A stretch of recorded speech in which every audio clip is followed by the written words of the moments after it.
একবার চোখ বন্ধ করে ১২০০ সালের বাংলায় ফিরে যান। তুর্কি ঘোড়াসওয়ারদের খুরের আওয়াজে তখন জনপদ কম্পমান, রাজনৈতিক পটভূমি থচনচ। ঠিক সেই ধ্বংসস্তূপের মধ্য থেকেই জন্ম নিয়েছিল বাংলা সাহিত্যের মধ্যযুগ।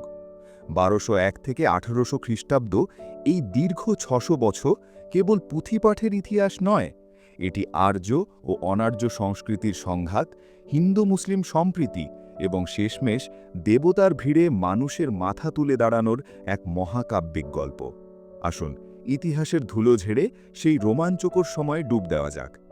অন্ধকার যুগ কি আসলেই পুরো অন্ধকার? তুর্কি বিজয়ের পরবর্তী ১৫০ বছর ১২০১ থেকে ১৩৫০ সাহিত্য জগৎ কেন নীরব ছিল? ঐতিহাসিকরা একে অন্ধকার যুগ বলেন, কিন্তু আধুনিক গবেষণা বলছে ভিন্ন কথা। সব আলো নিভে যায়নি। রামাই পণ্ডিতের শূন্য পুরাণ বা হলায়ুদ মিশ্রের শেখ শুভদয়া এই সময়েরই সাক্ষী। মজার ব্যাপার হল, এই শেখ শুভদয়াতেই পীর ও দরবেশদের অলৌকিক ক্ষমতার কথা প্রথম সাহিত্যে উঠে আসে। অর্থাৎ ধ্বংসের মাঝেও সৃজনশীলতার সলতেটি টিমটিম করে জ্বলছিল।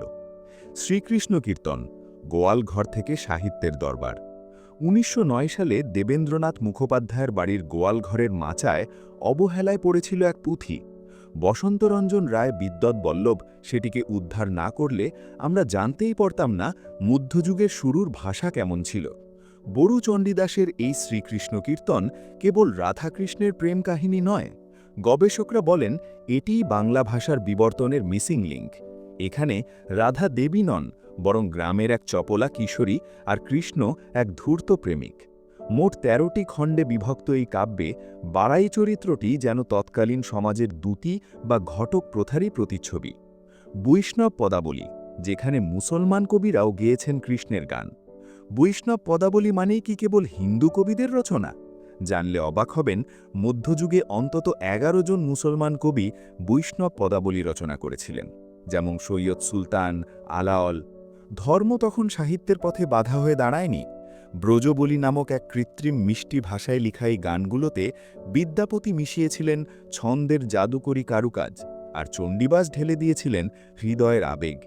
এই পদাবলীগুলো মূলত কীর্তন হিসেবে গাওয়া হতো, এবং এতে বাৎসল্য, সখ্য আর মধুর এই ৩ রসের প্রাধান্য ছিল। মঙ্গল কাব্য, দেবতার মুখোশে শ্রেণী সংগ্রাম। মঙ্গল কাব্যগুলোকে যদি আপনি কেবল দেবতার গুণগান ভাবেন তাহলে ভুল করবেন। তৎকালীন সমাজের পাওয়ার পলিটিক্স বা শ্রেণী সংগ্রামের দলিল।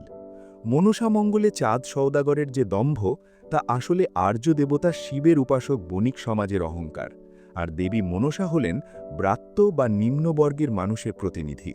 শেষ পর্যন্ত চাঁদের পরাজয় মানে কি উচ্চবর্গের কাছে লৌকিক ধর্মের জয় নয়?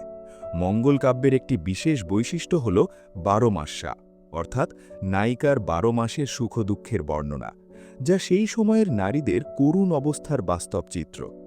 অনুবাদ সাহিত্য, সুলতানদের পৃষ্ঠপোষকতা। মধ্যযুগে বাংলা সাহিত্যের বিকাশে গৌড়ের মুসলিম সুলতানদের অবদান অসামান্য। সুলতান গিয়াসউদ্দিন আজম শাহের উৎসাহেই শাহ মোহাম্মদ সাগির লিখেছিলেন ইউসুফ জুলেখা। রামায়ণ মহাভারত সংস্কৃতে তালাবদ্ধ ছিল।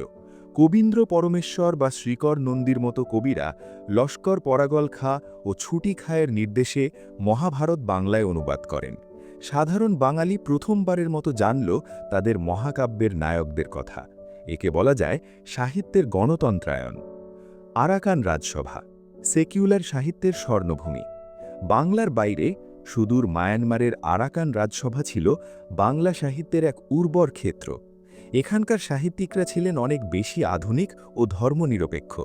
মহাকবি আলাওল ছিলেন এই সভার মধ্যমণি। মলিক মোহাম্মদ জাইসির পদমাবত অবলম্বনে তার লেখা পদ্মাবতী বাংলা রোম্যান্টিক কাব্যের শ্রেষ্ঠ নিদর্শন।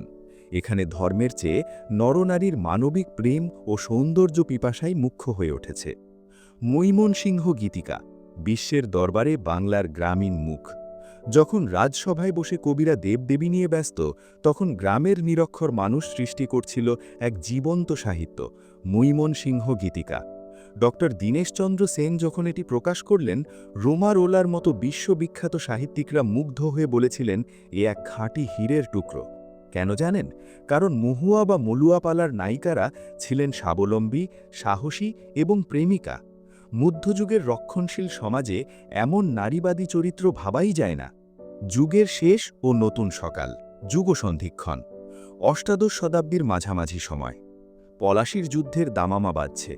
এই অস্থির সময় কলম ধরলেন মধ্যযুগের শেষ বড় কবি ভারতচন্দ্র রায় গুণাকর। তার অন্নদামঙ্গল কাব্যে ভক্তির চেয়ে নাগরিক রসিকতা আর ব্যঙ্গবিদ্রুপ বেশি। তিনি দেবীকে দিয়ে বলাননি আমাকে মুক্তি দাও, বরং বলালেন আমার সন্তান যেন থাকে দুধে ভাতে। এই একটি লাইন দিয়েই তিনি বুঝিয়ে দিলেন মধ্যযুগের ফ্যান্টাসি শেষ হয়ে আসছে, সামনেই আসছে আধুনিক যুগের রূঢ় বাস্তবতা। মধ্যযুগের অন্যান্য ধারা। মধ্যযুগের শেষ ভাগে এবং আধুনিক যুগের প্রাক্কালে বেশ কিছু মিশ্র ধারার উদ্ভব হয়। মুরসিয়া সাহিত্য, কারবালার বিষাদময় কাহিনী নিয়ে রচিত। দৌলতুজির বাহরাম খানের জঙ্গনামা আর মীর মোশাররফ হোসেনের পূর্বপুরুষদের রচনা উল্লেখযোগ্য।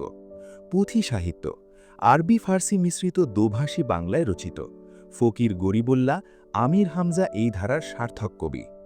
এরপরেই মঞ্চে এলেন কবিওয়ালারা।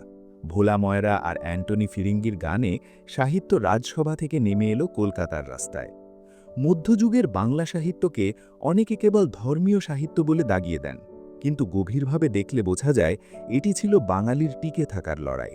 তুর্কি আক্রমণ, বর্গীর হানা আর মন্বন্তরের মাঝেও বাঙালি ভোলেনি ভালোবাসতে আর গান বানতে। সেই ৬০০ বছরের লড়াইয়ের ফসলই আজকের আধুনিক বাংলা সাহিত্য।